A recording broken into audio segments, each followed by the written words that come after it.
to be sharing the amazing work of Colin Stearns, who, as many of you know, is visiting us from the New York campus, where he's Associate Professor of Photography and currently Director of the BFA in Photography. But what we're going to be hearing about today is extremely exciting, because we're going to hear about his own practice in photography, in art book and book making, and publishing in general. A few fun facts I learned about him as I was preparing to give us a little bio here. Oh no. So some things I already knew, which is very exciting. So he is currently a fellow at the Graduate Institute of Design, Ethnography, and Social Thought at the New School. So his research is integrating all of those ideas. What I didn't know is that he did his BFA at the Art Institute of Chicago. So once lived in Chicago, that was interesting to me, and his MFA from Hunter College. He's been at Parsons for a long time. I couldn't figure out how many years, but 16. There we go. I hate you. I omit 2003, 2006 when I was a tech. I'm only counting 2008 on, so I do have 3 more years I didn't mention. Bring it on. Institutional knowledge, that's great. And as I believe we're going to hear about today, in 2021, he founded Non-Linear Books, an experimental publishing venture aimed at advancing the form, function, and language of the photo book. His photo books are included in numerous collections, really around the US and the world. I'll just name a few. So the New York Public Library, the New School Library, Manuscript Library, Yale University, Sloan Art Library.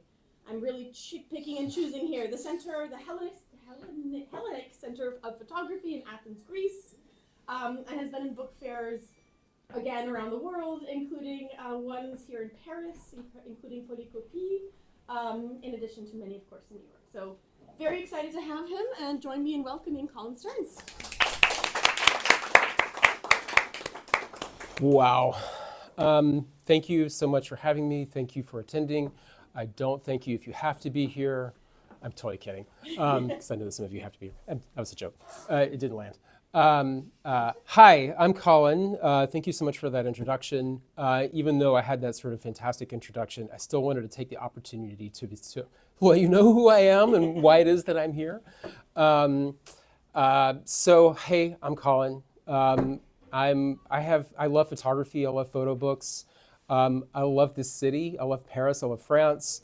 A lot of the books that we're going to look at I actually made from work that I made while I've been spending time here. So we're going to talk about that sort of fun relationship. I'm here because I'm motivated behind all the different things that happen in this institution and the city. So that's mostly why I'm here, and that's a pretty good picture of who I am.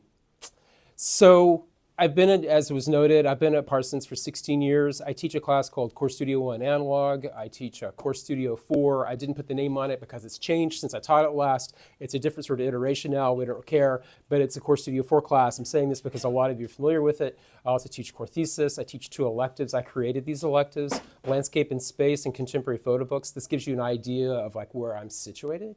I've made this talk primarily for students. So if you're not a student, have fun and hang out, but I've been really thinking about the sort of like person along the way and their process here. And so what we're going to do and what I'm going to do is I'm going to talk about specifically my books and my zines. I have one artist book. It says maybe here. The only reason why it's maybe is because I digress and derail, and I have to make sure that I stay on target. So I'm really hoping that I've got the time to get to all these different things. As I say here, I'm going to really resist derailing myself. At the end, we're going to talk about some heavy things. A lot of my work has taken a pretty serious sort of like political shift. We're going to be looking at some hard things. We're going to be talking about some not easy things. Important work, and we're going to talk about my sort of process from going from not making political work at all to making political work, making work that's very much about me to work that's very much about the world and who I am in this world. But first, I'm going to talk about some of my influences. These are the space where I try to have conversations, and what I mean by that are these are the people that I'm looking at, and I'm not trying to compare myself to these people, and I don't necessarily want you to compare me to these people, but I did want to bring these people up to sort of situate so you can know who it is that I sort of been what's my artistic diet? Who is it that I'm eating that's sort of like a part of me? And I'm going to talk about each one of these sort of like individuals. And I have a time constraint here. I could actually have this part of my talk be about an hour and a half long. So know that this is super compressed. And the reason why I say that is I don't, you know, you're not going to leave here and be like, he didn't talk about so-and-so. All right, take a sip here and relax a little bit, sort of get comfortable. Okay, so Ken Josephson was a teacher at SAIC. This was my photo one teacher. You probably don't know who he is. That's totally fine, but he's a badass and you should research him. He's amazing. And what I love about photography, and one of the things that I find fascinating about photography, is that we all look at an image like this and we all think, oh, he's out in the world and he takes this picture, bing, done. 125th of a second, photography's fast, photography's easy, right? No, I know for a fact that this guy sat at this corner for years. And he kept on, and what he would do is on his lunch break, he would go to this one corner, and during his lunch break, he would just sit there and take pictures. And it ultimately took him years to take this image. And this is the thing about photography that I love and that I hate and that I fight and I wrestle with. And it's like a perception and an existence sort of thing. And that is that it seems so simple, right? But it's like, I know that it took him so long to make this very seemingly simple image, but it takes years and years and years and patience. Okay, I'm not going to talk about La Jetée. I'm only going to talk about Saint-Soleil. I'm not going to abuse you. But I do want to bring up, are you all, I just don't know, I'm just curious. Are you all familiar with this work? Yes, no? I'm getting some nods, some nods. Okay, so Saint-Soleil was made in 1983. Chris Marker is a French artist. This movie is about 90 minutes long. I really recommend, you can find it on YouTube. You should really watch it. It is about this person who's sort of floating throughout the world. Africa, Japan, France, and there's sort of like this visual experience of writing a letter. And each part of this kind of repetitive sort of thing that happens in the way that this story is being told is it's narrated by this person, and there's sort of like this cadence. And this is how the movie opens, and I'm actually going to abuse you with this. This is 1 minute long. But before I do that, I actually want to point at something, and I have the script. Oh, let's see how fast this loads. This is going to be fun. Look at that. That was amazing. You don't need to read it, but what I've done here is I've highlighted all the parts that the narrative starts out with these words, he told me or he wrote me. And this is something that I think about from a narrative device. So this is this movie that's about an hour and a half long. It's moving throughout the world. There's not any kind of like true story or plot to it so much as there's like this narrative structure that's being told. But what ends up happening with this sort of repetitive structure of he told me or he wrote me is that all of a sudden this becomes this conversation where this one person is having a direct conversation with you. You're in a movie theater full of 50 some odd people, but this person is having a conversation with you. And I got really interested in the idea of like, what does that mean to have like, how can I build a narrative structure where it's like you're dialing in and having like a one-on-one conversation. It's sort of like a mass media thing. So this is the script. And what I wanted to do here is I'm just going to move through here, and you can see it at the beginning. I've highlighted it here. You can see how frequent there's this like he told me, he said to me, he spoke to me. And as it goes on, this slows down, right? So it's like the structure has started, and then now all of a sudden you've become a part of this, and not all of a sudden, but over a period of time, you're now dialed in, you're having this conversation with this, and it slows down. It still happens, and then you get down at the end, and this is great because you get down in the end, and you see how it really like breaks up, and then, oh wait, come on, down here somewhere. And then it's bang, bang, bang, bang, bang. Like there's sort of like this rush down here at the end. And I think about this in narrative structures. And how it is that are we telling stories? What is the sort of structure that we create as artists that the viewer's not really seeing, but we're experiencing it? We're not being hit over the head with it, but it's sort of like the background structure that's keeping us sort of built into the story, as it were. Not the right word, but I'm going to go with it. And so this is the 1 minute of this. It's going to come out of my toaster oven laptop. It's totally fine. I'm going to turn it up so loud that you can probably hear it. We've got the beginning part. We're going to do all of it.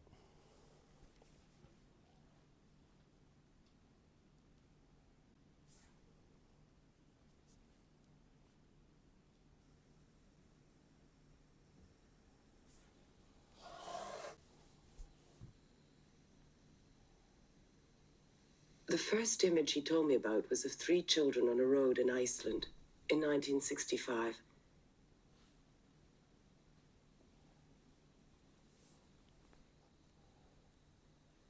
He said that for him it was the image of happiness, and also that he had tried several times to link it to other images, but it never worked. He wrote me, "One day I'll have to put it all alone at the beginning of a film, with a long piece of black leader.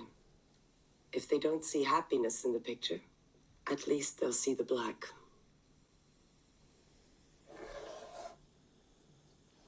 I've experienced it 1,000 times. There's just not a better beginning to something, because it's like there's like a misdirection to it, but it brings you in and it's sort of pushing you around and you're being told what's happened when it's not happening.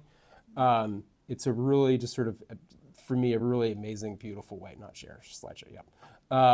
It's a really beautiful way to set a structure and a narrative and a story. I could come back to it. I'm already looking at my time and I'm seeing how I'm like blowing through my minutes here. We knew that was gonna happen. I'm going to show this while I talk about it to sort of save time here, but this is Michael Snow, who's a Canadian artist, and this book is called Cover to Cover. And so you've got a cover, you've got a door on the front and you've got a door on the back, and you've got this, there's 2 cameras that are being made as this book is being told, and you're seeing what's happening from like 180-degree perspective as you're flipping through. So as you're seeing on one thing on one side, you're seeing the opposite on the other. This book was made in 1975. It's film. They're not seeing what's happening. They're just sort of hoping what's happening. They have to storyboard this out. They have to map this out. This is an incredibly simple story that's told through incredibly complex means. And you're getting this sort of like, right, this dual experience. And the thing that I take away from this artist is like, what is the thing that we're seeing and the thing that we're not seeing at the same time? And then how does time expand and contract, and how I as an artist can use time to sort of like expand and contract these moments. This book is an amazing photo book. It is an incredible story, and the way that this is happening, you're like seeing this paper and it's being touched, and the camera and the optics and all these different things. In the awareness of time, I'm gonna move on. Roy de Carava, who is a professor of mine in graduate school, he taught me that you can do whatever it is that you need to do with a single image to tell your story, and that might mean that you're doing things that people don't like, that you have to sort of find your vision to tell your story. And he had a way of printing in a way that sort of like really pushed down and forced you to sort of see deeper into an image. He was doing this, he photographed the civil rights movement, and he was doing this in a way to sort of show a side of a story that was not being told. And so from him, I learned how to understand and how to better utilize a photographic image. And Dayanita Singh, who I think is our last person, she really reinforces that the photograph is in fact an object. It's not just a 2-dimensional thing, that it is actually an object, that you can do a lot more with it than it's just sort of like this flat, dead surface, that it is actually something that is an object. And these are her photo books. They're quite small. You can't really tell. It's only really about this big. Each one of these is only about so yay big, quite small. And then there are accordions. This book here in particular are accordions. Each one of these boxes, this cover, is fabric that laid underneath a printing press in India. So as the printing press is happening, like ink is going everywhere, and then the box is wrapped with these canvases that are left from like this canvas that's left underneath these printers, which means that each one of these boxes actually has a unique cover to it. It's not super out there, but it's kind of like this nice sort of like extra dimension to it, and this kind of like a commercially made thing. Okay, now me. That's who I've been consuming. That's what I'm thinking about. Hey, not bad, 15 minutes. Oh, that's pretty good, pretty good. Okay, so this is my first series of work here. I've got these 3 books that I did between 2000, it says 16, it's really 2015 to 2018.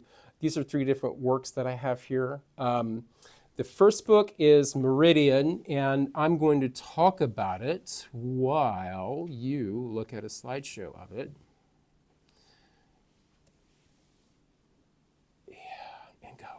You gonna go? you gonna go? Yes. Okay.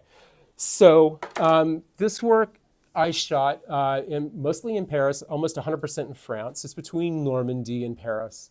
And when I was, we're all friends, right? I can tell you, I'm just gonna bear it all. Here we go. I was going through like a really hardcore like breakup.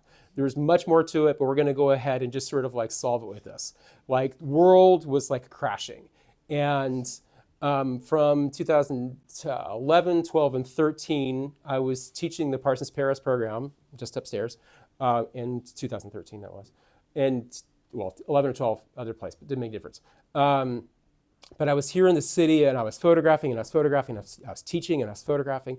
And so I'm searching, and I'm trying to find things, right? I'm trying to find something. And essentially, I end up establishing this character. And I'm thinking about, I'm a big fan of William Faulkner, and Faulkner has this way of kind of bringing in different characters from all kinds of different books and sort of like weaving this narrative throughout something. But you get this person, this character that has completely sort of like lost a sense of themselves.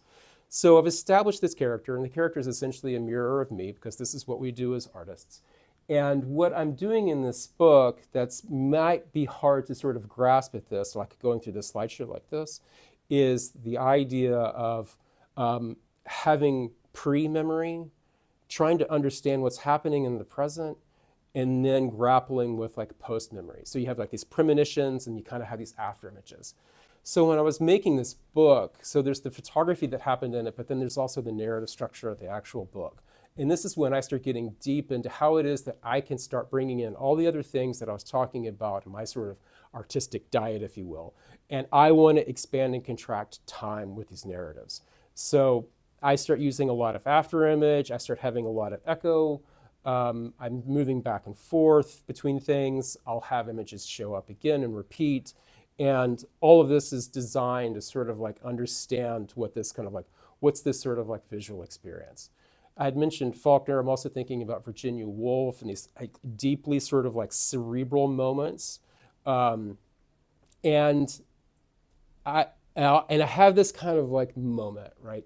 And in the moment where I'm like thinking about these sort of like literary figures that I have found kind of later on in life, I didn't have a huge relationship with them when I was a child. My parents are academics.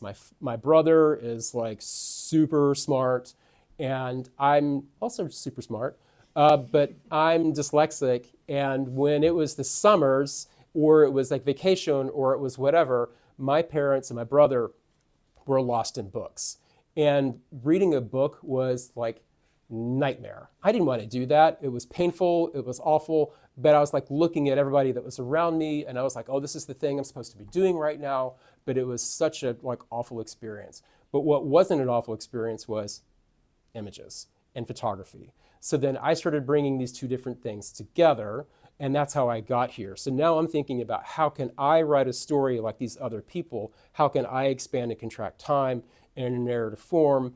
And so these first three books, and I'll grab them from the vitrine in a second, a design structure that I was really beholden to was I really wanted them to be like a paperback novel. So I'm thinking about this dimension, like the ideal photo book for me is something that I can carry around and like shove in my back pocket. These are a little bit bigger than that because I love the image too much to make them that small. So there is this kind of like fight, right? So it's like I have to balance that out. So that was Meridian. And Meridian did really well, and I was super happy with it. Where did you go, slideshow? You're here. Nope, I'm not trying to share it. So Meridian did really well, and I was very, very happy with it. I don't even know why I'm going back to the slideshow because I'm about to go right back to the PDF. But then it was time for me to make a second book. I wanted to keep the character going. I wanted to see where the story was going to go. Oh, personal note, the divorce breakup situation got even worse. So I decided that I looked at this book, being Meridian, and then I was like, okay, so this is good, right? I did a pretty good job about this. I can feel good about it, but I need to do something else here. And I really wanted to try to figure out how can I make a photo book be a gut punch. Like, how can I just like really turn up the volume here? How can I have this character to sort of like completely crash and burn? And then what does that look like?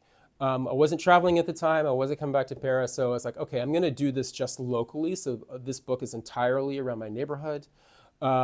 It's within basically walking distance of my apartment. Like everywhere that I photographed is very close by. And I did some other design things too that I was pretty motivated by. And can I pause this before it gets going? Is that going to happen? Well, it can just go. And yeah, that's fine. So I decided to, and this becomes a reoccurring theme. So this is it right here. This is a reoccurring theme. And the theme is, I need to do something to problematize the structure that I've done before. I can't just fully repeat something. And something that I had hated prior to this was full bleed images. Like I was like, I don't like them. I stand against them. So then I was like, okay, Colin, you got to do it. You got to start doing a full bleed image. And then I started doing this.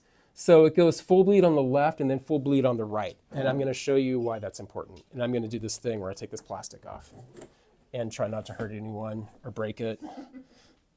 And that's going to go there. So far, so good. Okay. So you can keep on enjoying that while I find this.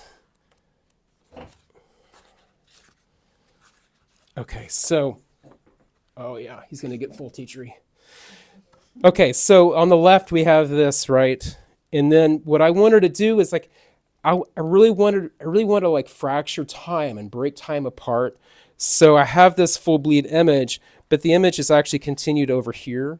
So I break it in between, so it's you actually see the full image at this point, right? So you're actually getting it in between the page turns, so there's like a flash of like 1 second while you're turning the page to get the whole thing. I was working with the designer at the time, and he's like, dude, your images are... I'm like, no, that's right. So this is a way that I could kind of satisfy like working with a full bleed because I was really not into it, but I was like, you got to do it. And at this point in my kind of like artistic career, I was like, okay, so I'm going to make a list of all the things that when I wake up in the morning and I say, I would never do X. It's like, I'm going to make that list and be like, okay, so now here's your laundry list. You got to go do all these things that you said you would never do or want to have anything to do with. So the title comes from, I mean, it's kind of like a pregnant sort of phrase, right?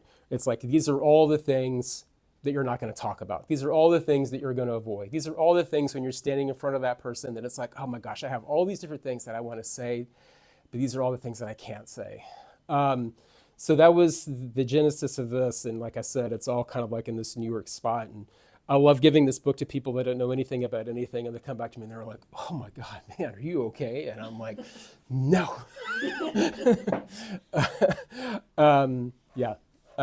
I showed the photographs from Meridian to a woman in Japan, and she just looked at them really quietly, and she was like, you have a disturbing image of Paris.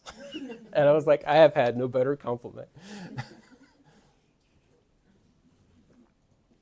Okay, so, don't go too fast. No, dang it, that's okay.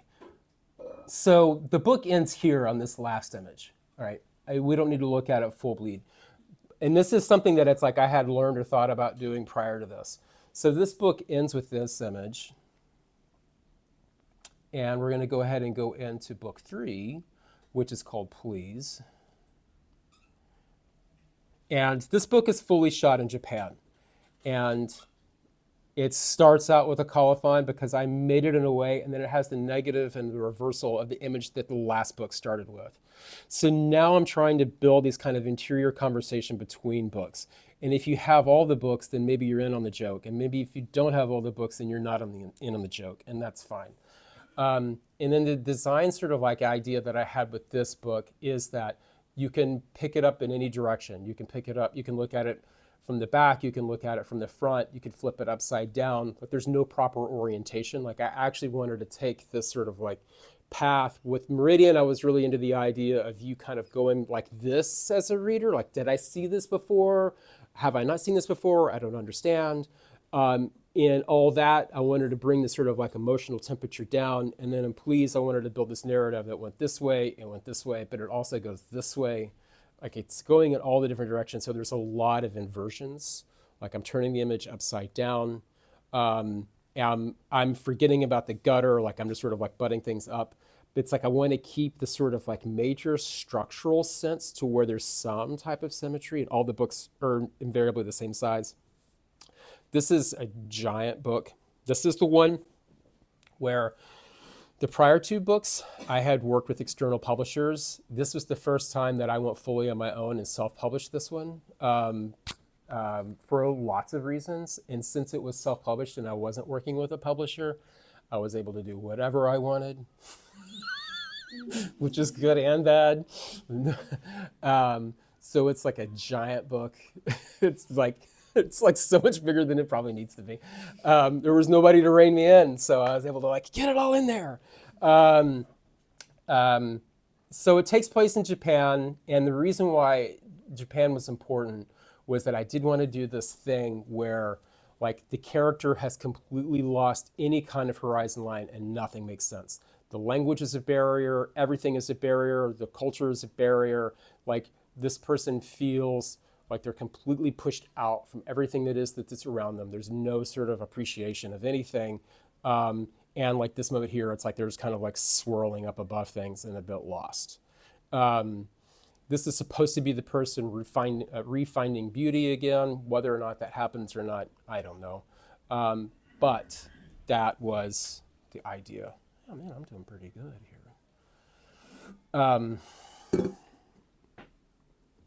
Yeah, we've got like just a little bit more to go.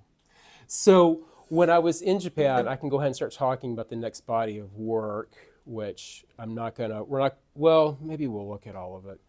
I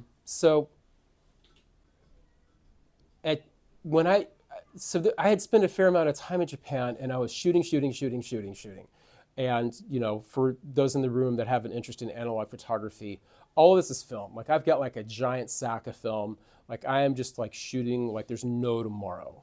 I didn't have any money at all, and whatever money it is that I had, I was spending on film. And when I was done with this book, I kind of had this sort of like almost a bit of like a crisis where it's like as I was putting it all together, I was like, there was so much, even though this book is like way bigger than it should have been, there was so much that I didn't get to. There was so much that I was thinking about that I didn't have the opportunity to take advantage of. And I'm really interested in all kinds of different subcultures and like music subculture and like zine subculture. And the cool thing about, where was I going with that? Zines, where am I going with that? It'll come back to me.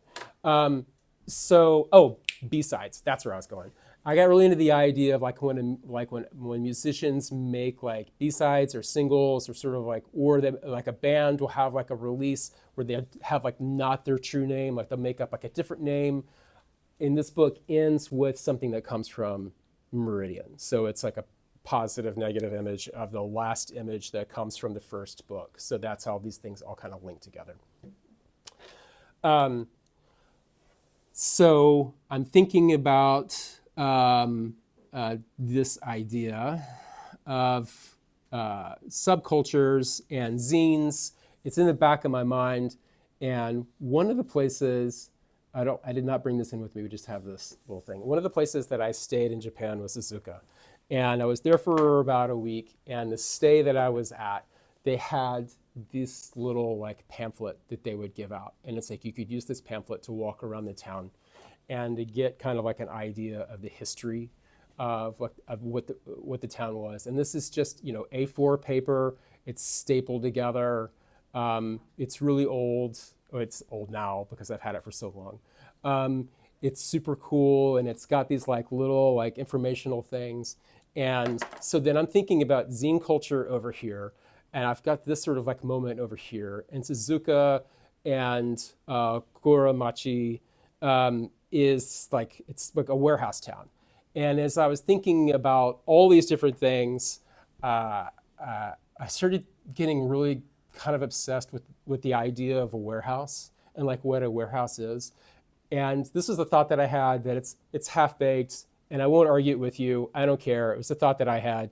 But I started thinking about like my own sort of like brain, is like the idea of like a warehouse and how things sort of like weren't really ever really meant specifically for it, but like something is made and then it's at the warehouse for a little while and then it goes somewhere else. It's like this temporary thing. Like it's always something that's temporary and things just sort of like pass through it. So I decided to make my own zine, and in the process, this is kind of a weird thing, in the process of sort of like trying to translate and understand the phrase Kuromachi, I think it's actually not a correct translation. And I believe it's actually Kuronomachi, as my research, a lot of exhaustive research. So I made this zine series, and it's a 9-piece zine series. I have them all here. You're more than welcome to look at them. And each one of these is only 8 pages. They're super short, and they're actually a little bit more of a design challenge, but it's also a way of me sort of like figuring out how to use the rest of the images that I shot while I was in Japan. How can I talk to the idea of something being sort of super temporary and kind of transient, and then also how can I figure out different ways of telling all these different stories. So the design challenge that I gave myself was that for every issue, if I did something in this issue, then the next issue I wasn't allowed to do any of those things. In the next issue, I wasn't allowed to do any of those things. So the for instance here is that I've got this left justified text, no image. Then the second image is I've got right justified text on top of an image. Then I've got center justified text, but with a negative image. Or I keep on trying to like push these things around, and like each one has like a little bit of a different sensibility to it. And then the last one ends with, this is a part of a phrase from, there's a Japanese photographer, Tokuma Nakahira, who made a magazine series called Provoke. And he was a group of people that they were out to essentially blow up photography. And they had a manifesto to basically blow up photography. And this was in the 1970s. And what I mean by that is they were very tired of what photography was at the time. So then they were like, okay, how can we rewrite what photography is? And what's amazing is that like I feel like photography's always going through that, always going through some version of that. Like right now it is big time. Thank you, AI. Or no, not thank you, AI. I mean, whatever, sure, thank you, AI. What do I care? Bring it on. And so we can look at a little bit of it here. How am I doing on time? I'm doing okay, actually. Where are you? You are here. So what I did for this is not the design PDF. These are actually like the paper. And while this is going, I'm actually going to grab a couple so it's like you can kind of glance back and forth. So I started doing these in 2018. Yeah, thereabouts. And what ended up happening is, you're not going to really be able to see this, is that like there was like a manufacturer problem. So all of them end up being like a little bit different size, which is a weird thing. I didn't really expect that or want that to happen. Like that was actually kind of an annoying thing, but it's like a part of what ends up happening when you're an artist and you're making different things. So it's all newsprint, which I love. And they're not even that old, and they're already like fading and yellowing. Like they look like they're from like 1,000 years ago, even though they're like hardly even 5 years old. They're through a company out of London called Newspaper Club. It's super cheap. They're super fast. I mean, I get these things shipped to me in New York. Like seriously, it's like I put my order in and then I go make a cup of coffee and there's like a box out front. And I'm like, how did that happen? I don't understand. And the thing that the big takeaway from me in doing all of this was, outside of the kind of like broader kind of like design sort of like process, you can't tell, but that right image is like skewed, but it's like slightly skewed. And my assistant was helping me put these things together, and he's like, "You've got a printing error here." And I'm like, "No, that was design, buddy." And he was like, "Oh," and I was like, "Yes."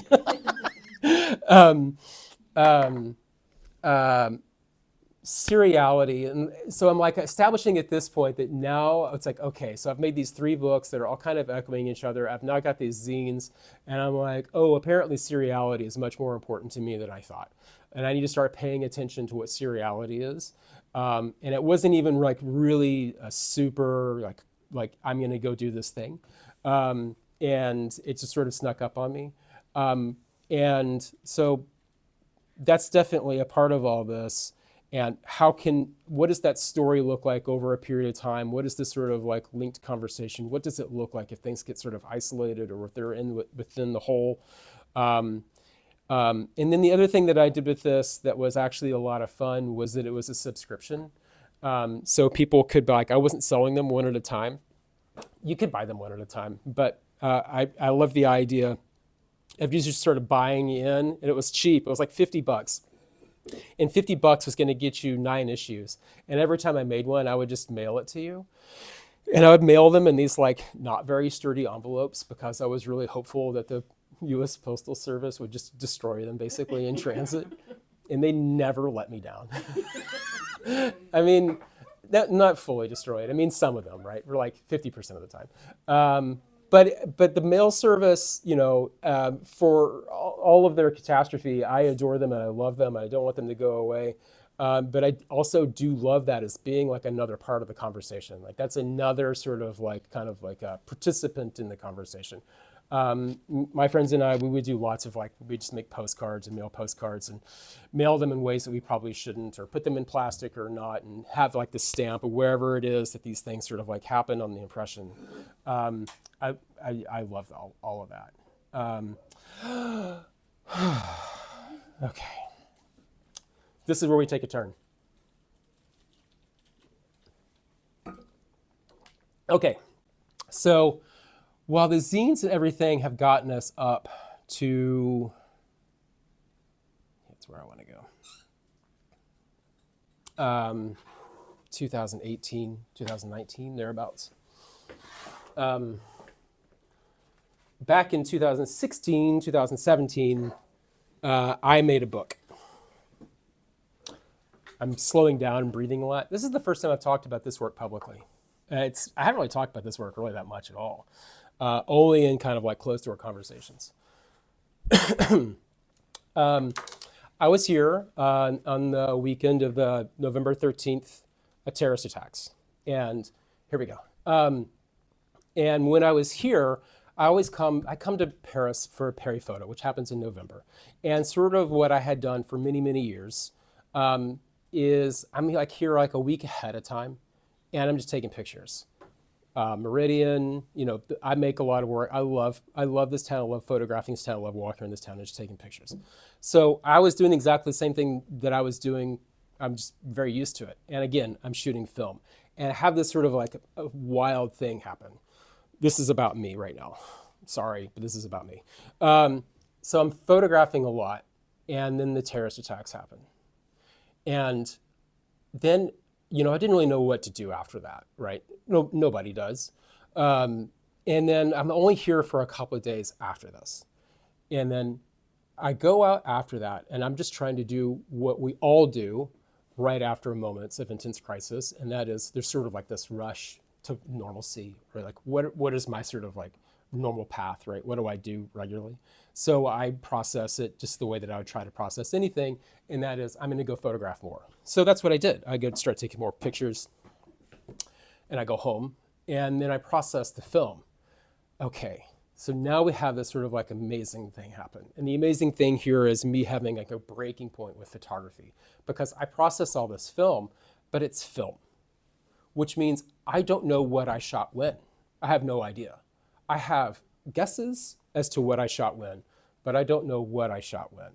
But what I have is I have this weight, and I have this emotion, and I have this sense. So then everything it is that I see feels like it came after that. But I know that not everything came after that. I know that a lot of it, maybe not, if 80% of it came before that, but it doesn't make any difference because it all looked like it came after that.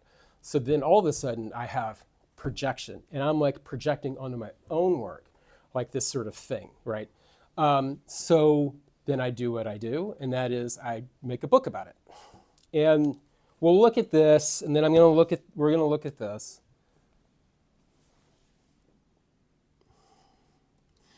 Not that. And the book is called Before and After November 13th. And is this going to just autoplay? I don't know if I really want it to. Yeah, that's fine. So you see the pages here, and well, you can just look at it, and then I'll explain it.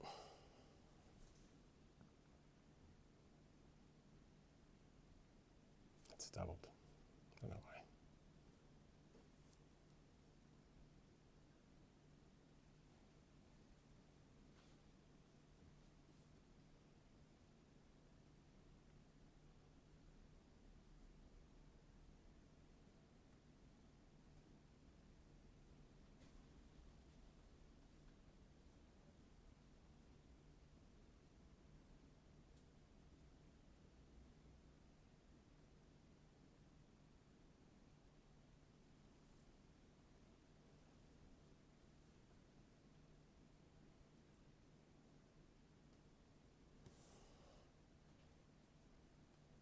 Okay. And cool. Oh, it's going to keep going. What else is here? Oh, yes. Okay. That's great. I'm going to hit pause. Will it pause? I think it will. It will. It'll just stop. How much headroom do I have? If I stand, am I out of frame? Oh. I'll try to sit. Okay. So this is the book, and this is what we would refer to as an unbound book, or some people will call it a galley, but I think that that's actually a very sort of specific term for something else. And it's loose. I have, if you're ready for a geeky, like technical photo book term, this is called creep, when that's where all the pages come up. I have not trimmed the creep intentionally here so you could get into it. And this is the book, and I've left it this way because I don't know what came first, right? So it's all loose. And the idea here is that whomever it is that, you know, comes into contact with this book or has any kind of relationship to it, they could reorder it, they could refold it, they could put it back in the way they wanted to. You could change it in any given time that you wanted. That was the reasoning behind this, is that all of a sudden anybody else has the opportunity to do something different with the narrative. I was making each one of these books with my inkjet printer. I set out to make, I should have memorized this. I'm going to forget, 132, one for each of the victims. I don't remember the number off the top of my head right now, and this is going to be like one of those sort of like stage fright moments, but I don't remember the name. I don't remember the number. But all of the names of the victims were in the interior, and then I tried to do this thing where I'm just going to own it, where I was going to, like, if I sold any of them, then I was going to contribute the funds. I didn't want to make any sort of like, then all of a sudden you end up having this kind of like collision with capitalism. And then I'm, oh my God, I hate capitalism. Why do you're always out to get me? But, you know, so the book is, it's awkward. It's like, so like I had such like there's like this moment, right, where I like have this head on sort of like, I don't know. It's hard for me to be like, this work is about that. When it's like, when I know there's a part of me that's going, the work is about that after the fact. But does that matter? Does it not matter? It's probably a user's choice. But it definitely was sort of like a real moment for me in the process of me being an artist and a photographer, and one that I'd never really come up with. I might tell you a story. Okay, now I have to rush. Now I've already fallen behind. But that's okay. That was that book. And then the next thing that I make is, where do I go from here? Yeah, so I start making this series called The Rifleman. And very clearly, I have a very kind of peculiar relationship to photography now, because I'm not even making photographs. I have two books here. And these are all screen grabs. And the first one, here we go. Oh Oh, come on, what are you doing?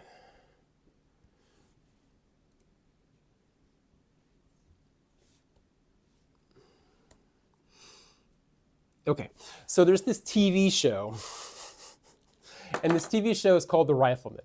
And The Rifleman takes place, like the story, the narrative takes place in the 1870s, 1880s. It was filmed in the late 1950s through to the early 1960s. And it is about this guy, and the guy's name is Lucas McCain, and he's raising this boy named Mark. And he has this modified rifle that doesn't exist anywhere else in the world. He's modified it so he can shoot faster than anybody. And he is doing this sort of like Western expansion. He's in the New Mexico territories. And on an interesting sort of like TV trivia moment, this is the first TV show that had a single parent. So there's that, which is kind of interesting. And then like this guy's guiding light, of course, is the Bible.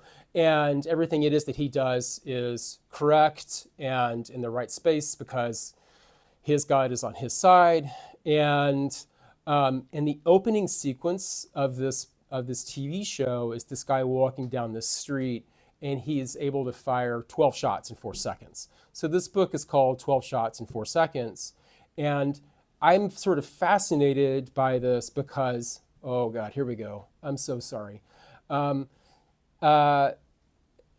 was watching this as a child when they were growing up? Well, my dad was one, but we're not going to talk about him. But we're going to talk about Donald Trump, right? Because that's the era, that's the time period.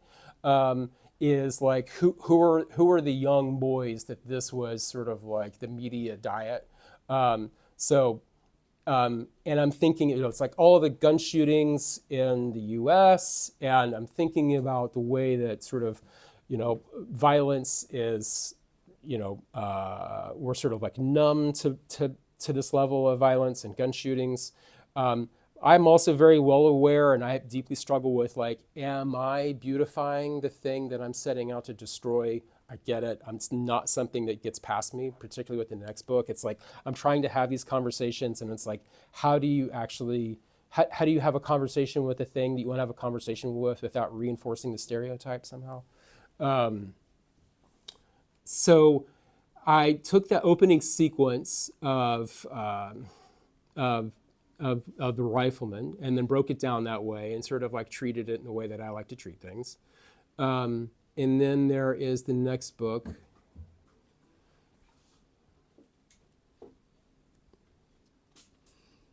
Come on. No, I did you on purpose. Don't do that.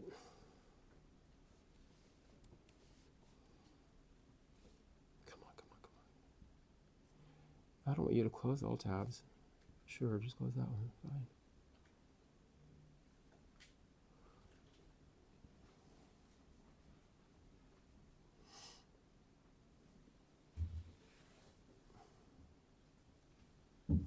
Six. And so the second one is in reaction to a shooting that took place in California. And there are all these moments where we have these people with these guns, and I don't know what it is that they have done, but they've made their muzzles kind of like really kind of like overly sort of like aestheticized in this way. So I was breaking them down and having them like shoot at each other, but then also have the moments when people are actually being gunned down. And I'm trying to have this conversation of like what this sort of like idealized violence looks like. And I'm trying to confront it head on, but it's an awkward conversation, but I'm really, really kind of obsessed with it. And it's a puzzle that I'm trying to figure out. And I've made these books like they're really small, and I made them super cheap, and they're definitely of that size where you could ideally like fit it in your pocket. Like I love that idea. I work with this commercial press, and this poor guy, every time he sees me coming, he's like, oh no. The thing about photo books that I love is that like it really should be a world that's open to everyone. And the book publishing company that I tried to get going, the whole point of it was like, I always had this sort of problem whenever it was that I'd go into a bookshop being like, these things are so cool and I want them, but I'm don't have any money at all, and I can't afford to participate in this community. So I went out of my way to make sure that these photo books are really cheap and not expensive, but then still trying to get the idea across and have this conversation about like, why are we okay with this? What does this stuff mean? And so that goes from there to what I'm working on right now. How am I doing on time? Oh my God. Am I okay?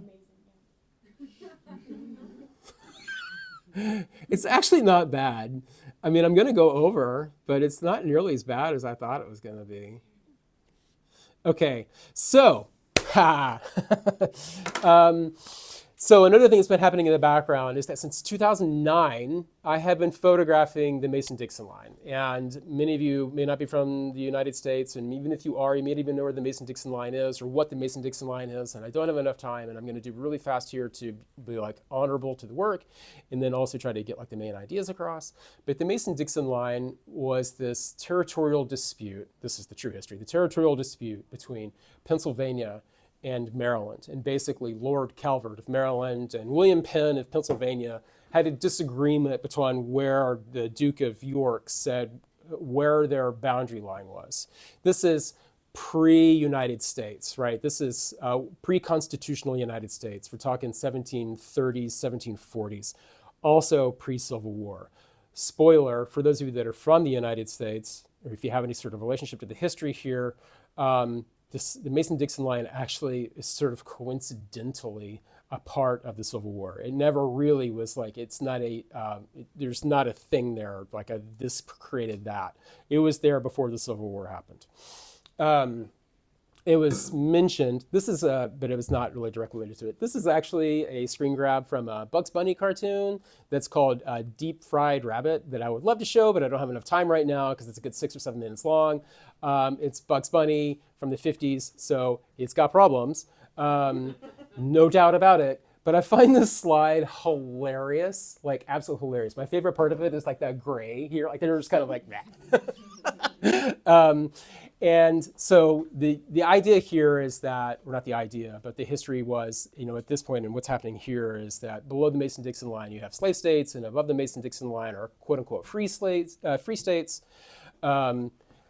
Not exactly what was really happening, but in 2000, and I'm from the American South. I was born in Georgia. I grew up in Texas. I've lived all over the South. You name a state, I'm sure I've lived there. My father's a minister. We moved all over. And so then I went to Chicago for undergrad, and then of course I've been living in New York for 20 some odd years, 24. And when you're from one space and you move to another, then all of a sudden all the distinctions start to come out, right? And this kind of happens no matter what. And when I moved from the South to the North, all the things sort of come about it. They come with it. I'm not going to get into accent. My accent's been long scared away from me, unless I'm drinking or around my mom, and then it comes back up. Of course, we all know about this. We're not going to get into this right now, but yeah, this has happened. This is real. But this is definitely a part of like what's happening right now. And then the other thing that's over here is that Trumpy has gone back, and so there were Confederate generals who were named after, like they had Confederate names on bases. Biden removed them, and Trump has now reinstated them. Awesome. Just so awesome. Okay, sorry, I need to stay on track here. That's last. So what I'm doing for my fellowship, my JITUS fellowship, is this. I'm working on this project that I have been working on since the Obama administration. Here we go. Oh, right, cancel. Line, go. What? No, not that. Go. I don't want you to play though. Don't play.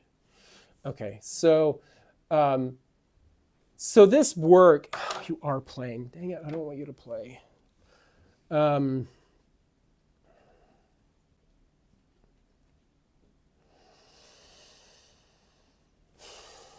is the way to do this? So while I'm try to figure this out, I'm going to talk at the same time. So the work is, like, I'm looking at the constitutional history or pre-constitutional history of the United States, but I'm also looking at me. I'm doing a pretty big, deep look at myself. And the thing that I need to be aware of is the fact that I grew up, this whole book is like, I'm looking at the world, but I'm also looking at me. This is a picture of me, and yes, I am wearing a Confederate t-shirt. That Confederate t-shirt was put on me.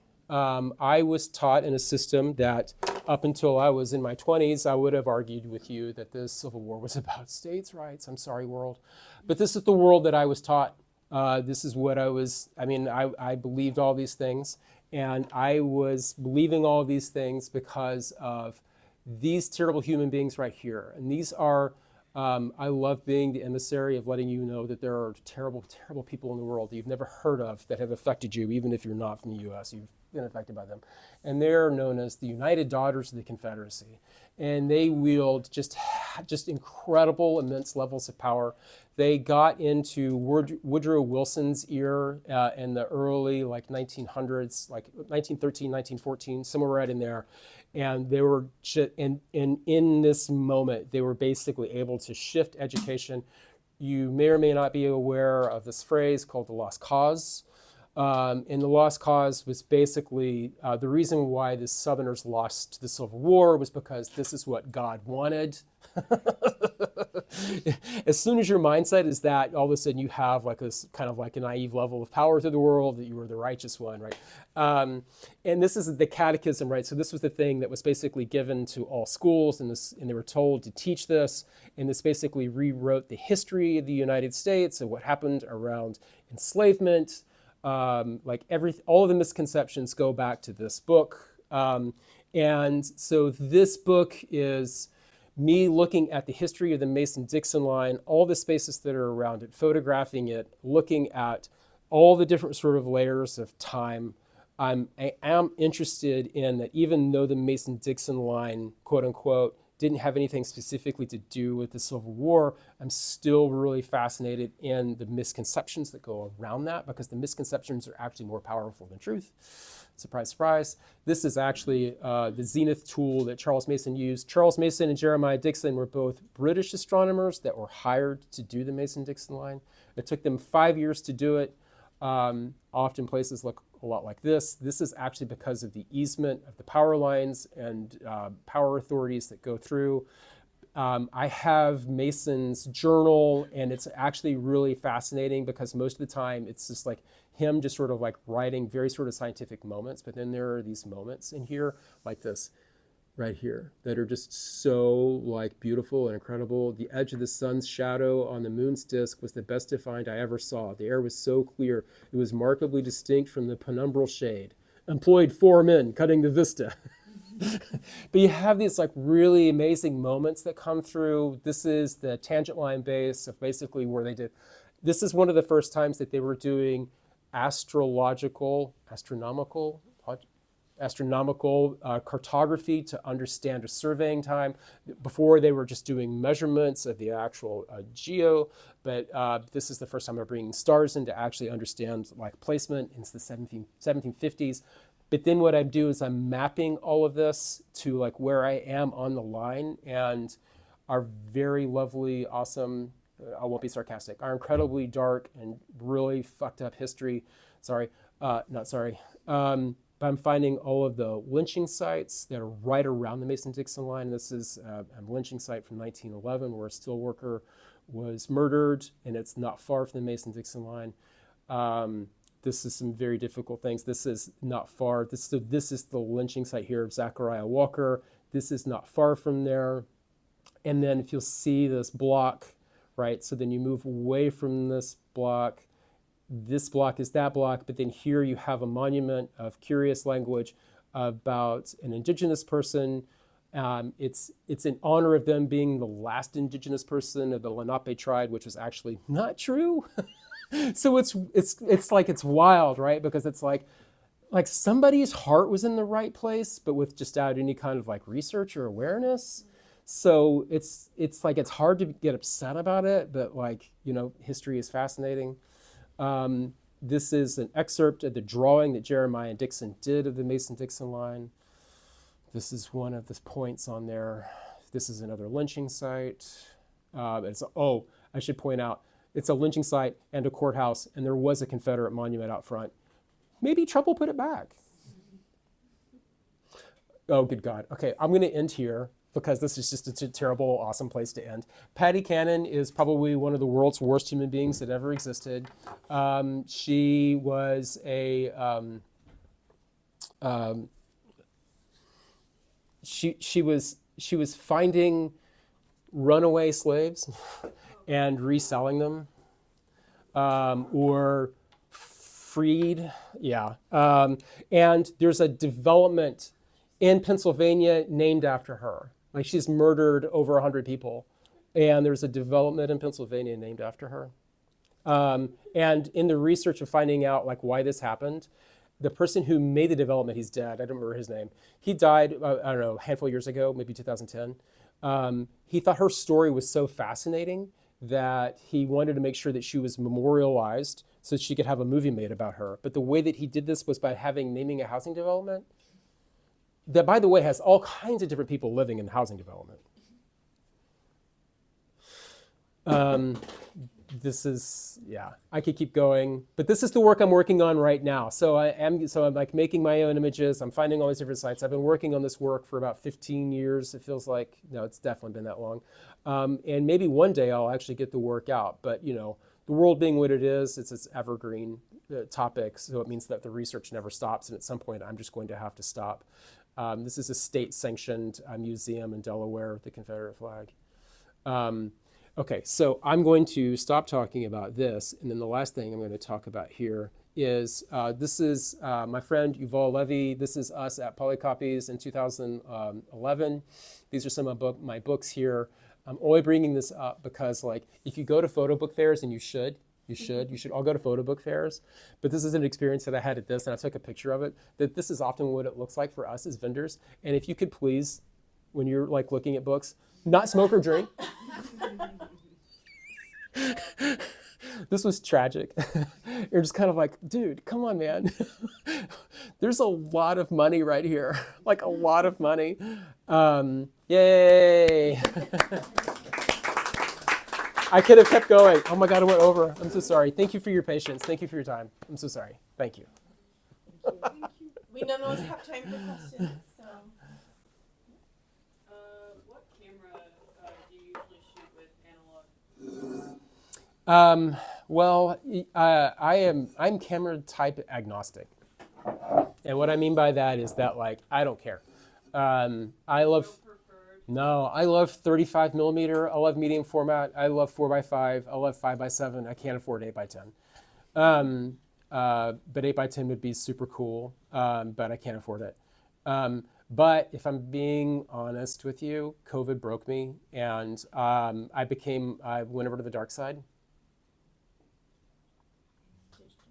Lots of judgment. I know, I can feel it. I mean, I'm judging myself. Yeah, but you know what? It's so much faster. It's true. Yeah. I mean, I know. I mean, I'm film forever. I teach film. It's just so much faster.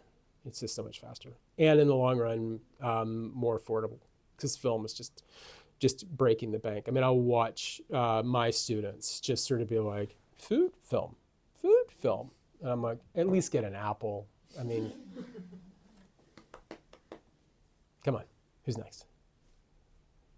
What's your favorite type of paper if you're making something? Not magazine, or I mean not newspaper, but what's another type of paper that you like to work with?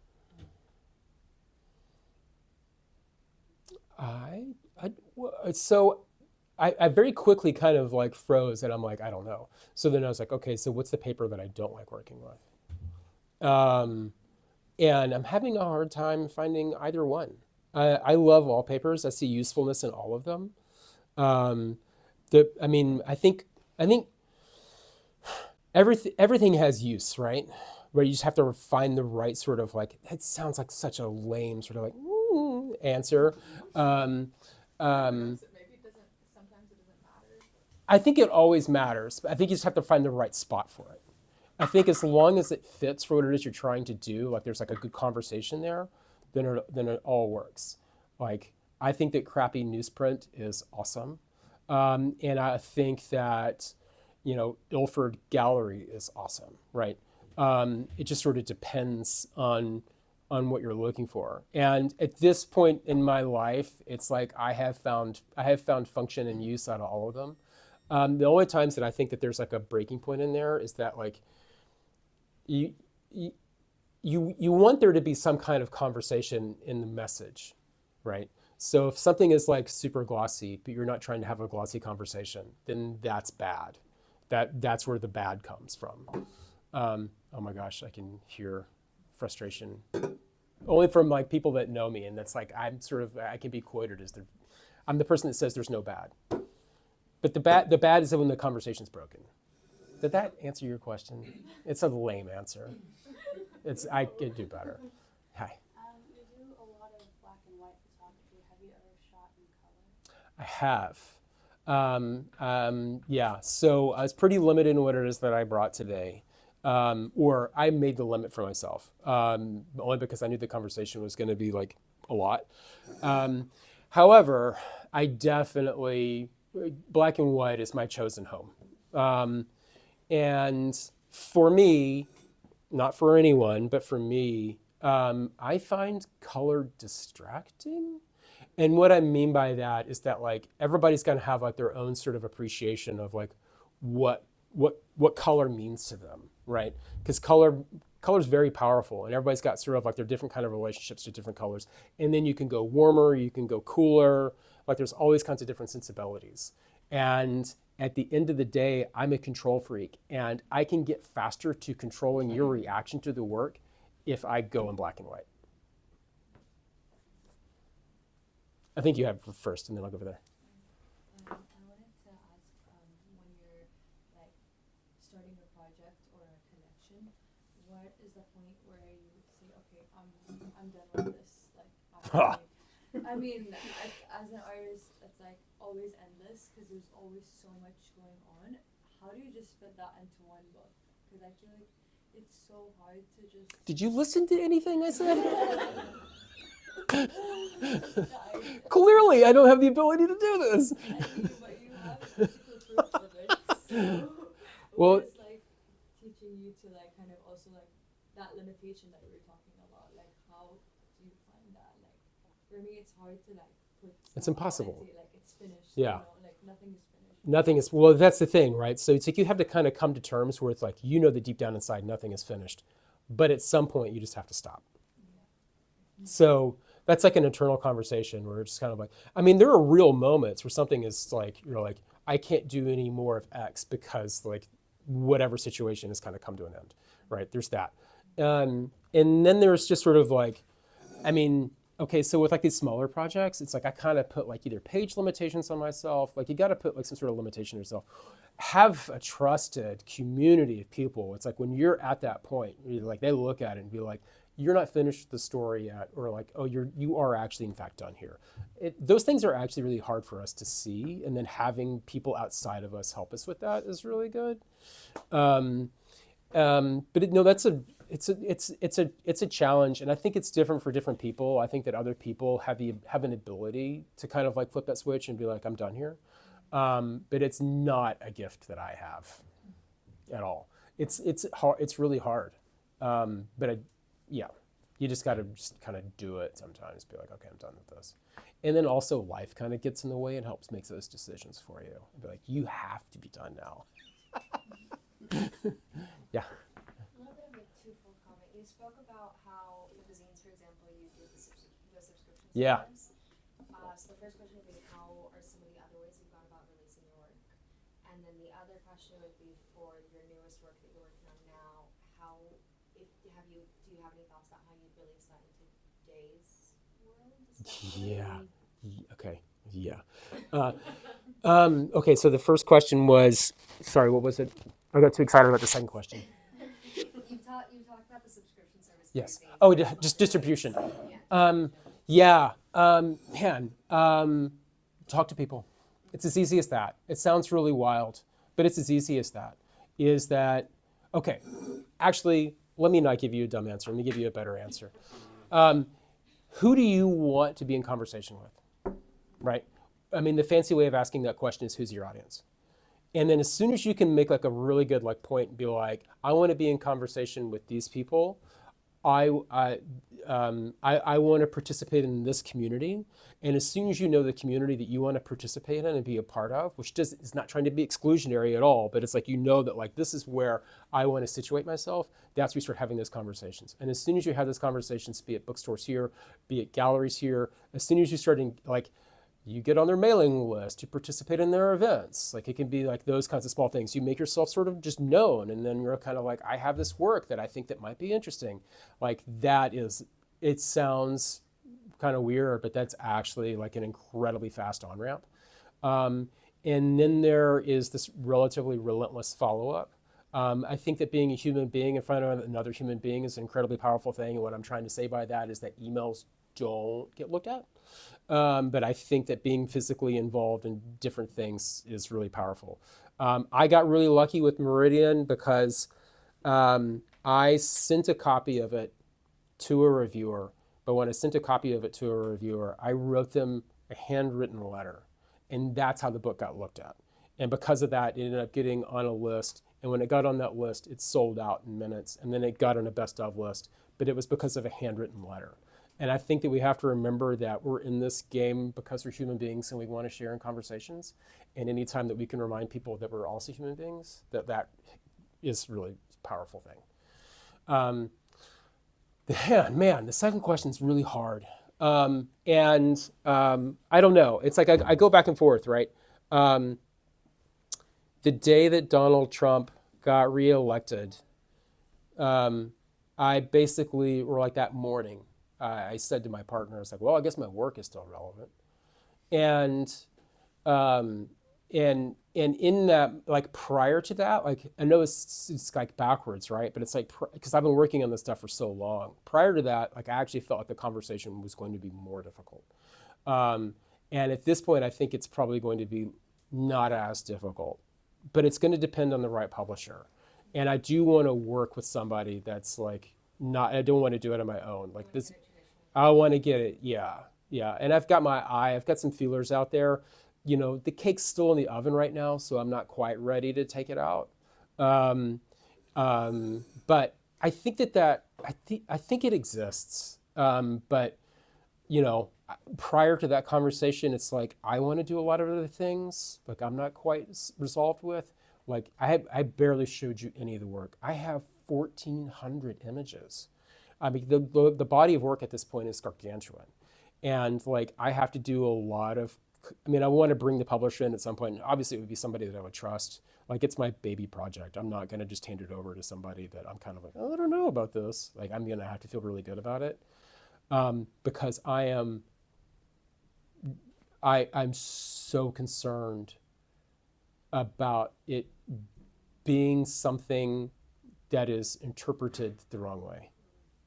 And I've not even really, until I became part of this fellowship, I didn't talk about it at all publicly. I didn't post about it. I didn't do anything about it because I just didn't want, I mean, even like one of the images that I sent for this talk had like that Confederate flag on there, but that's one of the few ones that I put out there.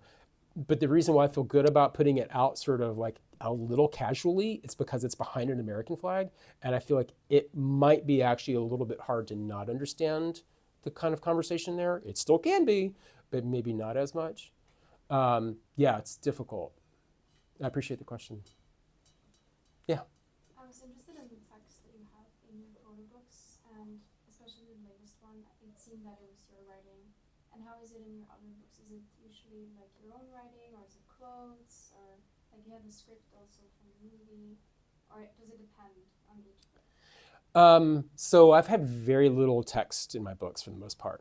And if there's any text at all, it's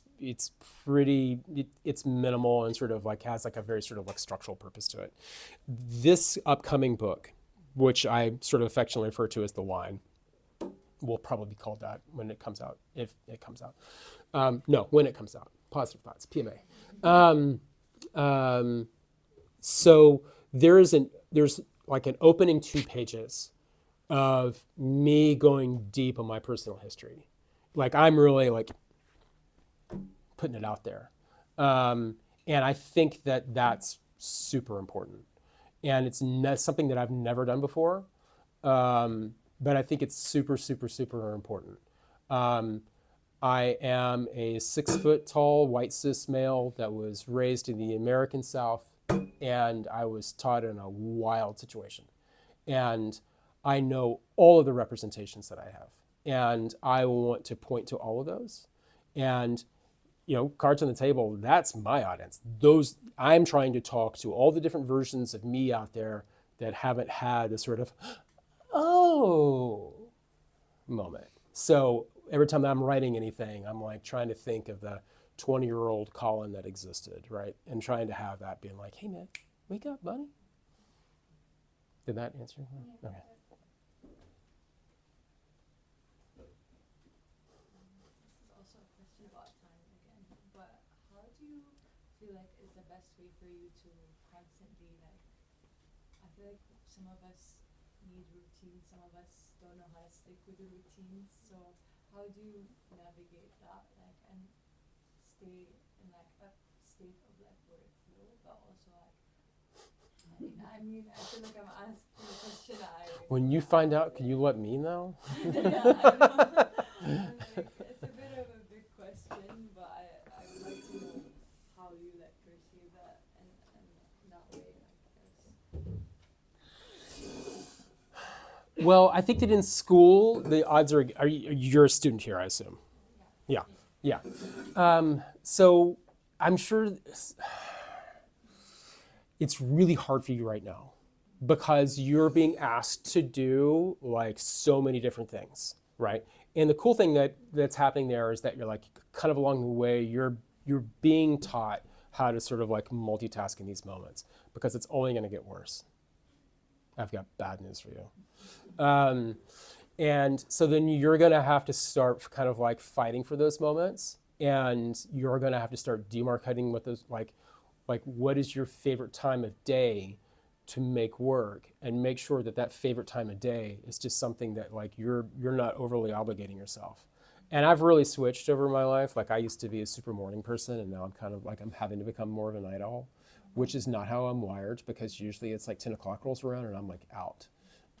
But so I think that if you just sort of say to yourself, this is important to me, I want to do this, at 11 o'clock, I make sure that I work on my studio practice for no matter what, 90 minutes every day. You just make that promise to yourself that you're going to do it. Even if you go in there, you turn all your devices off, and even if you just go in there and just write, if you do something and you just stay in that moment, and keep a weird journal. And what I mean by weird is that it's you have that moment where, this is a Hemingway thing, that it's he would throw away the last page that he wrote. So it's he could kind of, and then when he'd go back in the studio, try to pick up where he left off to kind of get back in that sort of creative, so you got to find your own way of doing that. It's not easy. Yeah. So I want to ask a really stupid question. There are none. I can make some. Actually, I have two questions. One is a yes or no question. Do you take photos of toilets? Yes. You saw one. Would you like to team up? Sure, why not? Wonderful. I'm in. Second question. Your book on guns and shooting are screenshots. And I know that there was a lot of controversy about Richard Prince and his Marlboro collection. Yep. How do you feel about that? Have you gotten Richard Prince or appropriation? both? I'm not touching the Richard Prince thing. Fair play. I guess if you're not going to touch him, what makes you different then?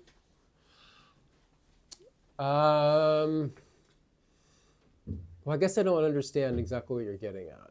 Well, to me, you've both taken a shot of something that has been put into the world and are repurposing it in a different view, Yes. right? And that's what my mind went to when you first showed us the collection. But obviously he has had a lot of scrutiny for, what he's done. Yes. And I'm wondering, I guess, have you faced that? And if not, why do you think? Because in my opinion, and this is my opinion alone, it's very similar in how you repurpose an image. Yeah. And yeah, I guess how does the ethical line fall here? I don't know. Yeah, I don't know. I don't know. I think I feel like I need to go back and revisit more of the Richard Prince situation to sort of like maybe better understand what you're driving at. What are you driving at?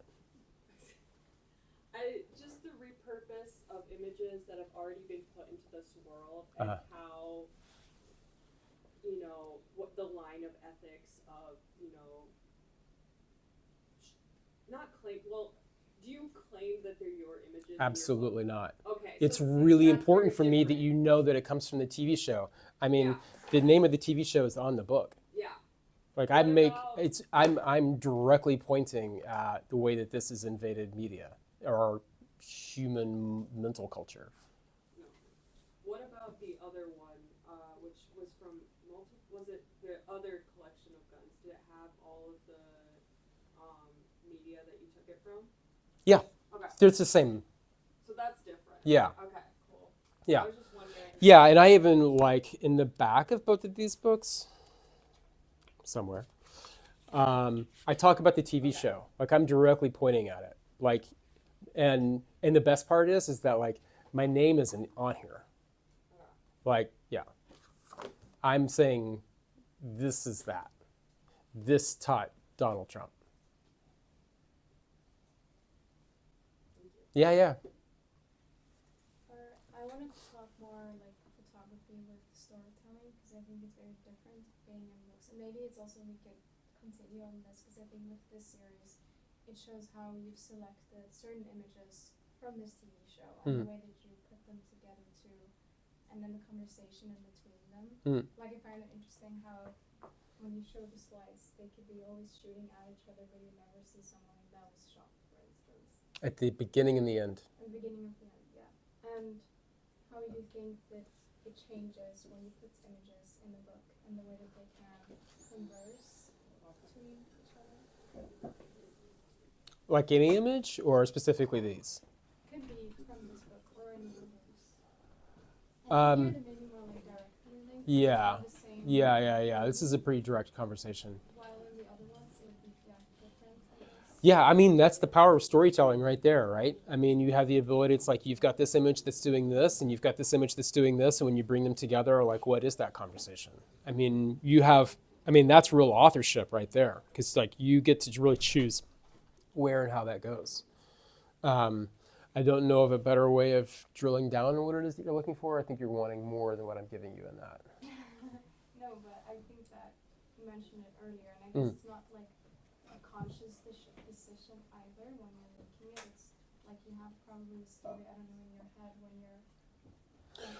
Well, with these, I don't have so much of a story. I don't have a bigger story. The story is really just sort of like the simplicity of the page and what's happening dynamically on that page. In other books, I am thinking about like the continuation, right? How are things moving back and forth?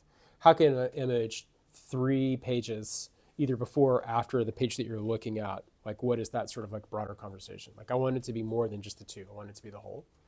And that takes a lot of work. I listen to a lot of music. I think listening to music really makes a lot of sense.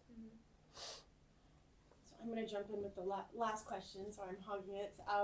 Just about the etiquette of photo books and whether we've had this amazing talk. If we are able to interact with the books that you brought. Yes, please. All in any. Fantastic, because I'm yes. sure many of us have Yes. additional questions. I'm aware of time as well. Yes. So I think at this point I might suggest that we can more informally That's great. ask our questions, and of course thank you very much for Thank you sharing all. with us. Thank you. Yeah.